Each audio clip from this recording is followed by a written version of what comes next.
let us review last class. So last class we discussed the British Empire and how it ultimately triumphed over its main rivals, who were the French, the Spanish, and the Dutch, because of three major powers, okay? The first is the Bank of England. What made the Bank of England so important is that it could absorb foreign capital, okay, from all around the world. So at first it absorbed capital from the Dutch Republic, but then if you were a French aristocrat, if you were the Catholic Church, if you were the Habsburgs, you could all move your capital to England where it would be safe because it would be protected by the law, okay? The idea of property rights. And when Britain became an empire, this was important because local elites in China, in India, in Southeast Asia would help the British because they were incentivized to do so. They could help the British steal from these places and then move capital, their wealth, to England or one of the British colonies for safekeeping, okay? So that's a source of English power. Second is the idea of soft power, right? So we are in school learning English because we want to go and study in the West. That's soft power, right? So Shakespeare, the BBC, Oxbridge are all components of British soft power, which still rules the world today. And the third, of course, is the British Navy, which controls sea lanes and therefore controls all trade, okay? So for the longest time, for 100 years, Britain was able to maintain a global empire, which really was the first global empire because it spanned the entire world. But there were three problems or three limitations to the British Empire, okay? So the first major limitations.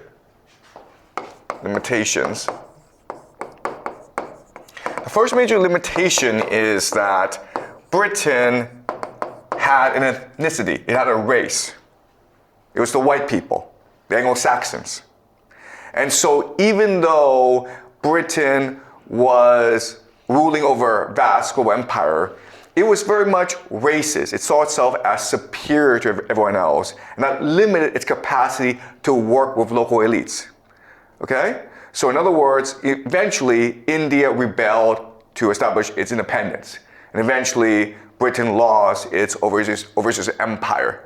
A classic example, of course, is 2016 Brexit, when the English people decided that we no longer wanted to be part of Europe. Okay? And so even though Britain is an empire, its people are very provincial. Okay? They see themselves as better, and they see themselves as separate from everyone else. I've met English people who've told me, like, English people cannot learn a foreign language.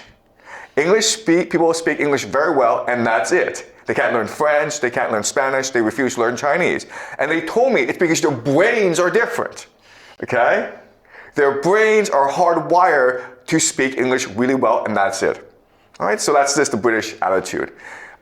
Second problem is the idea of currency or wealth standard. And the idea here is that, okay, yes, you're stealing wealth from other places, but what is wealth, okay?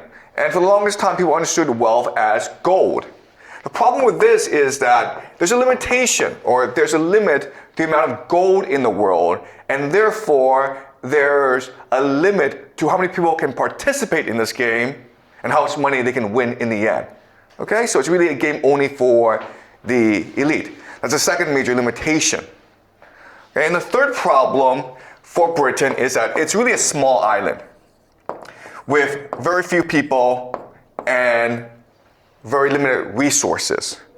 And therefore, it was really not sustainable for Britain to control the entire world. There's a limitation to its reach. And ultimately, other powers in Europe would arise to challenge British hegemony, including Russia, including Germany. Ultimately, the power that would overthrow the British Empire to create its own empire is, of course, America. And what America would do that's very important is resolve all three of these limitations to create a world game in which we all play today. Okay? So Britain basically birthed this game, but there were limitations to how far this game could spread. America will then take the concept of this game and spread it all around the world until it conquered the entire world, okay? So how did it do so? All right, so let's go over America. Well, first of all, America is not a small island. It is a continental fortress. In fact, it controls the entire Western Hemisphere. And we know that the Western Hemisphere is very, very wealthy, okay? So America is not just the country of America, it's really the Western Hemisphere. And as such, it has unlimited population, and it's unlimited resources, and it's unlimited land, okay? So this resolves the issue of resources, okay? Second problem, the currency. Well, what America would do that would revolutionize the world is make the US dollar the standard of wealth in the world. And because the US dollar is just a concept, it's just an idea, everyone can now play this game, and wealth can now be infinite, okay? Right, that makes sense, right? Before, gold was what everyone was playing for, but there's a limit to gold. But with US dollars, anyone and everyone in the world can now play, okay? So I'll talk about how the US dollar became the center of wealth in the world. Now, the ethnicity is another problem, okay? And so what America did that was very clever is tell the world we are not an ethnicity, okay? We're not a land. What we really are is a game, all right? So the idea is that America became a nation game, all right? So, so this is pretty easy to understand, okay? So I'm gonna explain this first, and then I'm gonna explain how the US dollar came to dominate the world. Okay? All right. So for the longest time, we had problems deciding what a game or a nation ought to be. Okay? So traditionally, nations have been ruled politically through the monarchy. Okay? An oligarchy, a democracy, or a theocracy, okay? So there are others, but these are the four major ones. A monarchy is very simple. A king is in charge. Everyone just obeys the king. Oligarchy is where the nobility are in charge. Another name for oligarchy is the aristocracy, okay? And that's basically Rome. A democracy is where the people make all the decisions. And so what happens is that if a decision is to be made, people get together and they give speeches, and whoever gives the best speech gets the most votes. And then that decision is implemented, okay? And of course, the classic example of democracy is Athens. Okay? And then you have a theocracy, which is to say that the priests are in charge, and the priests represent the will of God. Okay? And of course, theocracy, the classic example is a Catholic Europe. This is medieval Europe when the Catholic Church was in charge. All right? But starting with the Enlightenment, when God was no longer considered that important, philosophers debated amongst themselves what a nation ought to be, what society ought to be, okay? And so let's discuss the major theories of this time period. All right, so the first idea is if God doesn't really matter, okay? If it's up to humans to decide how to structure societies, how can you best do so? And at this time, the most popular idea is social contract theory. Social contract theory. And there are two major theorists, okay? The first is John Locke, who of course is English. And for him, government, it's very simple, okay? Human beings have 3 fundamental rights that God gave us, okay? Which are inalienable, which means that no one can take away from us. The first is life, okay? The second is liberty, the right to say whatever we want, the right to do whatever we want. And the third is the pursuit of property, wealth, okay? So they have private property. In other words,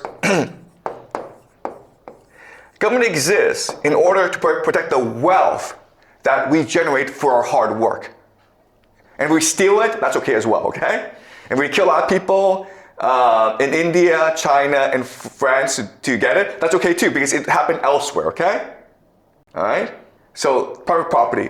And as you can imagine, if you have wealth, you like the system a lot. And not only that, but you are encouraged, you're incentivized to work really hard.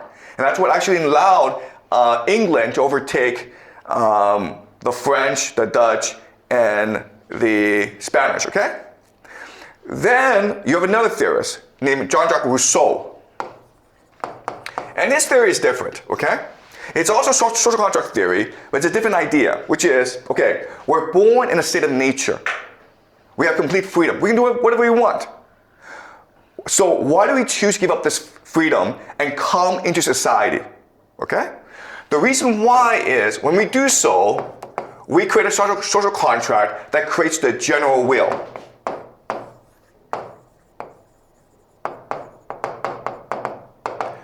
Okay? And the general will is a substitute for God. It is the expression of the best of who we are. Okay, do you understand? So by ourselves, we're fine, okay? When we come together, we create a new concept that allows us to be truly and fully human, the general will. So what is the general will? Okay, all right, so think of Immanuel Kant, who was a German philosopher, and he explained that the very basis of humanity, what we should all try to achieve, is something called the categorical imperative.